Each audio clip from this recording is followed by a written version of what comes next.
안녕하세요. 장재명 신부의 신앙 단상입니다.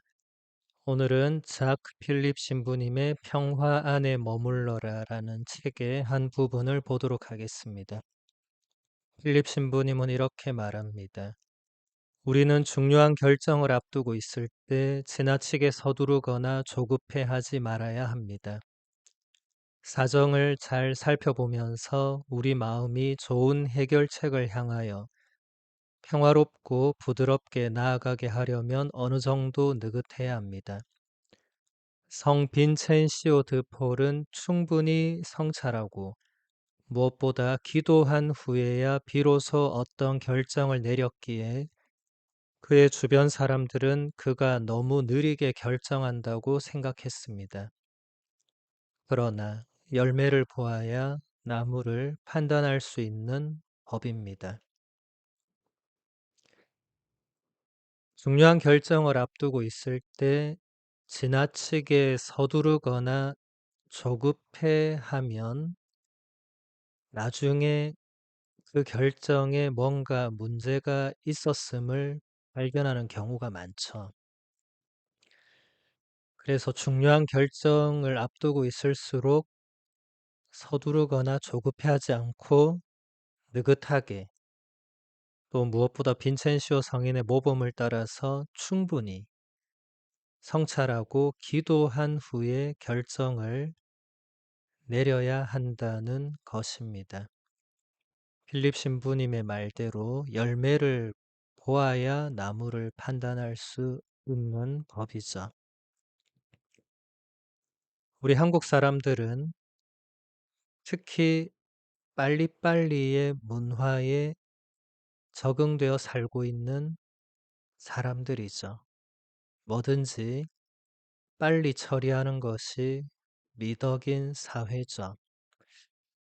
근데 이런 것이 중요한 결정에서는 그게 미덕이 되지 않을 수 있는데 어떻게 보면 우리는 습관적으로 빨리 하는 게 좋으니까 중요한 결정도 그냥 빨리 결정해 버리고 처리를 하려고 하는 경향이 있는 거죠. 이게 우리 한국 사람만의 또 특징일 수도 있는데 이제 서양 사람들은 조금 다르죠. 그들은 합리적으로 자신이 그것을 받아들일 수 있을 때 결정을 하죠. 이런 문화적 차이는 어느 정도 존재한다고 하더라도 아무튼 근본적으로 서두르고 조급해하는 것은 그 자체로 무언가 중간에 어떤 이 문제가 발생하거나 중요한 것을 놓치거나 할 수 있는 위험 요소가 항상 있습니다. 빠른 게 다 능사는 아니죠. 특히 우리가 현대 사회를 보면서 그걸 느낄 겁니다. 너무 빠르게 세상이 변하다 보니까 이제는 사람들이 그 속도를 따라잡지 못하죠. 그래서 많은 사람들은 그냥 옛날이 좋았다. 아날로그식이 좋다. 이제 이렇게 하면서 그 변화를 안 따라가죠. 사실 안 따라가도 사는데 큰 지장은 없습니다.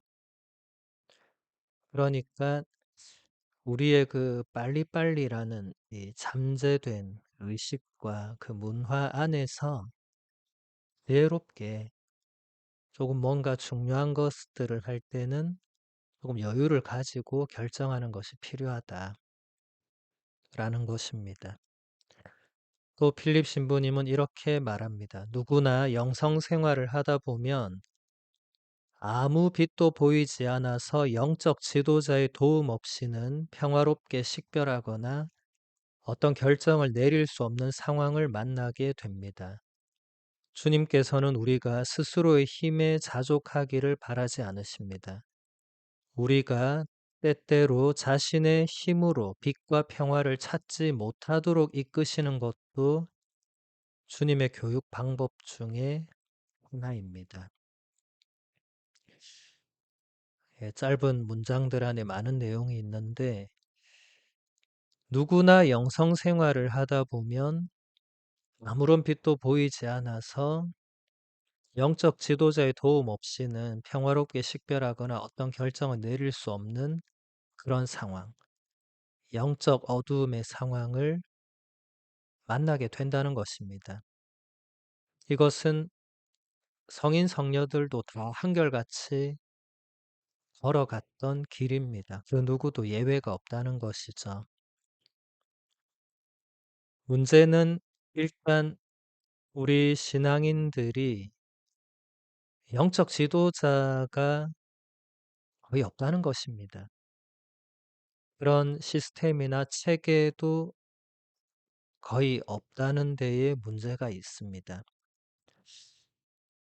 이 신앙생활이라는 이 여정은 지금 필립 신부님 말대로 혼자 걸어가기에는 많이 힘들고 어렵고 누군가 이끌어줘야 되는 여정이죠. 그래서 영적 지도자 혹은 영적 동반자가 반드시 필요하고 예수님께서 공동체를 항상 이루게 하신 것도 그런 이유가 있는 건데 지금 우리나라 이제 가톨릭 교회의 현실에서는 쉽지가 않죠. 왜냐하면 숫자적으로 한때 너무 많이 가톨릭 신자들이 늘어나게 되면서 이제 이런 시스템들이 적용될 수가 없었죠. 일단 본당을 예로 들면 본당 신부님이 사실 본당 신자들의 영적 지도자죠, 공식적으로. 또 혹은 본당 수녀님들이 계시면 또 영적 동반자 역할을 해주실 수 있는데 문제는 본당들이 대부분 크고 신자 숫자가 많다 보니까 본당 신부님 수녀님들이 신자들 개개인의 영적 지도나 동반을 해줄 수가 없다는 겁니다. 그러면 결국 이제 전체적으로 혹은 이제 신심 단체별로 그 정도 할 수밖에 없는데 그런 것은 이렇게 개인적인 영적 지도나 영적 동반과는 완전히 다른 차원이죠. 그러다 보니까 이제 신자들은 우리 요즘 사회 말로 하면 각자 도생이라고 그냥 자기가 알아서 영적 지도자를 찾든지 구하든지 아니면 자기가 알아서 뭔가 맨 땅에 헤딩하는 것처럼 그렇게 길을 찾아가야 되는 그런 어려움들이 있습니다.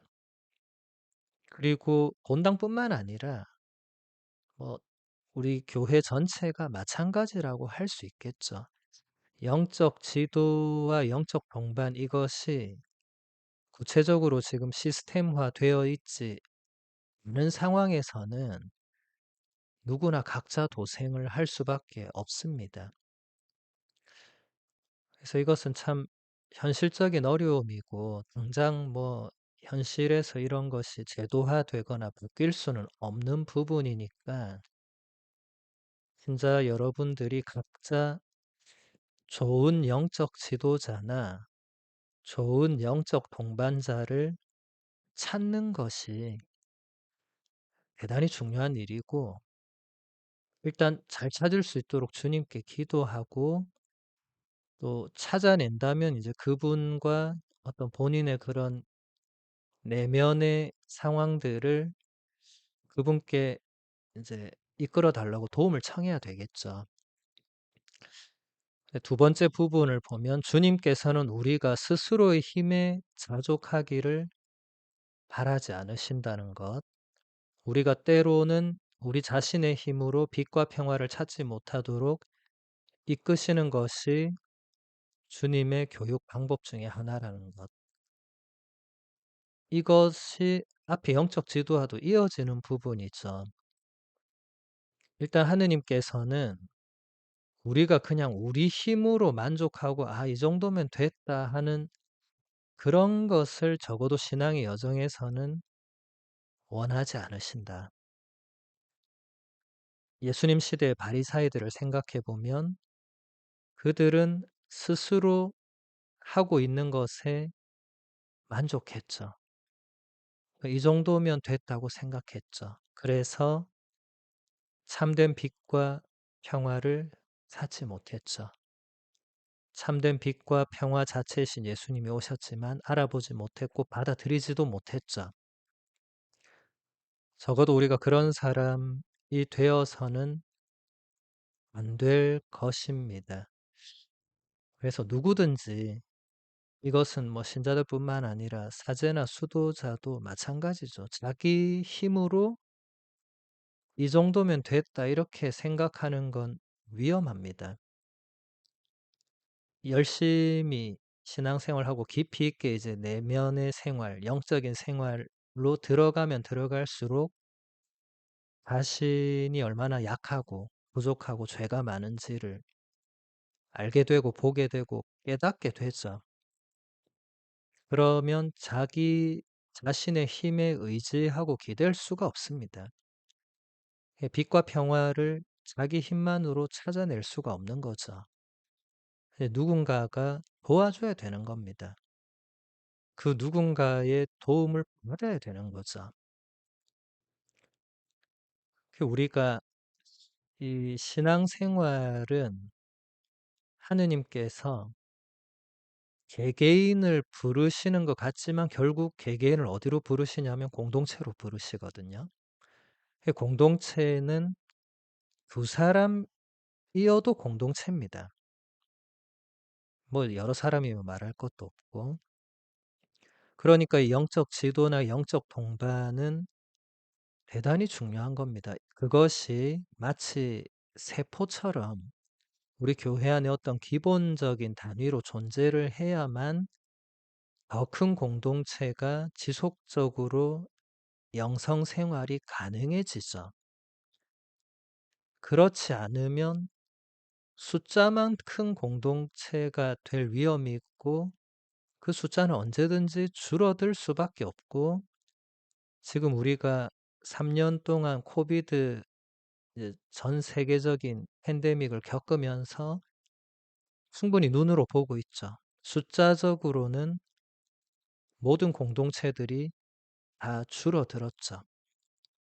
앞으로 늘어날 희망은 별로 없어 보이고 더 줄어들 가능성은 커 보입니다. 그런 상황에서 우리가 정말 고민하고 걱정해야 될 것은 다시 어떻게 숫자를 예전처럼 늘리느냐, 그게 아니고 그런 건 본질이 아닙니다.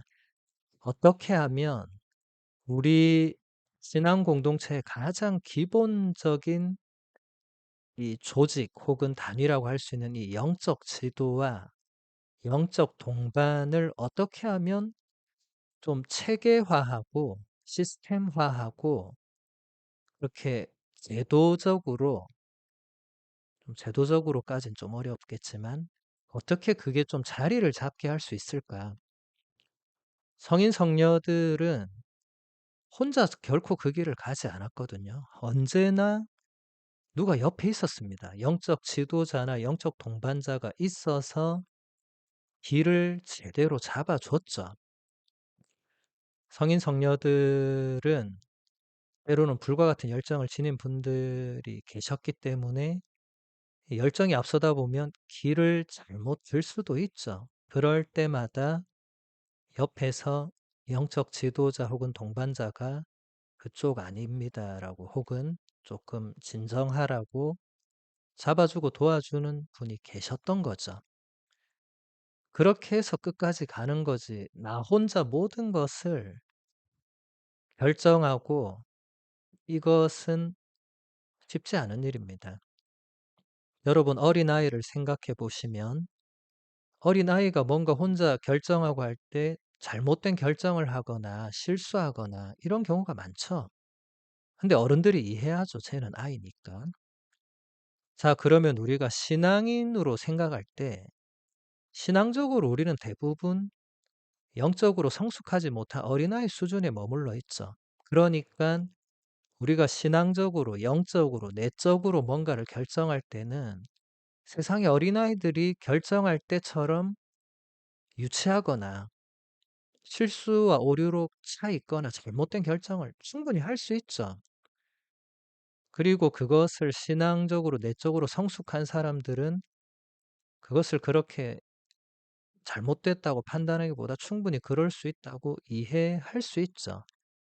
그게 영적 지도자 혹은 영적 동반자의 역할이라는 것이고 그렇게 하면서 영적 성장을 해 나가는 거죠.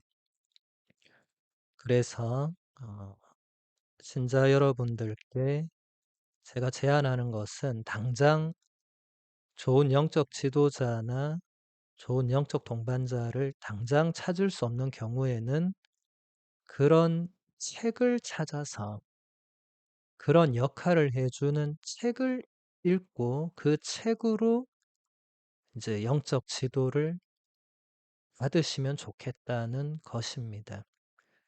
좋은 영적 지도자가 늘 곁에 있으면 좋겠지만 현실적으로 그것은 쉽지 않고 거의 불가능할 때가 많죠. 하지만 책은 늘 곁에 있을 수 있죠. 근데 이제 어떤 책이 나를 영적으로 지도해 주고 도와주는가 이제 이것도 또 새로운 고민이 될 수 있죠.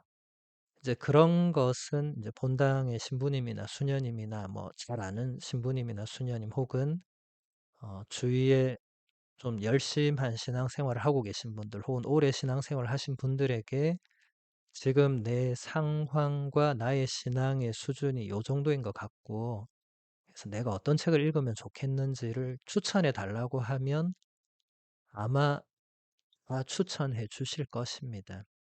그런데 일단은 좋은 책들을 읽으면서 영적 지도를 받는 것이 필요하고 좋은 영적 지도자나 영적 동반자를 구하는 것은 지금 당장 개별적으로 할 수 있는 일은 아니고 이것은 저도 많이 고민하고 있지만 현실적으로 이게 시스템화 되는 것은 저도 아직 이걸 어떻게 해야 될지는 잘 모르겠습니다. 이런 게 구체적으로 이렇게 잡혀 있었던 적은 사실 교회 역사 안에서도 그렇게 없었기 때문에 이건 결국 좋은 영적 지도자의 그런 가르침이 담겨 있는 좋은 책들을 찾아 읽으면서 이제 배워 나가는 수밖에 일단은 없는 것 같아요.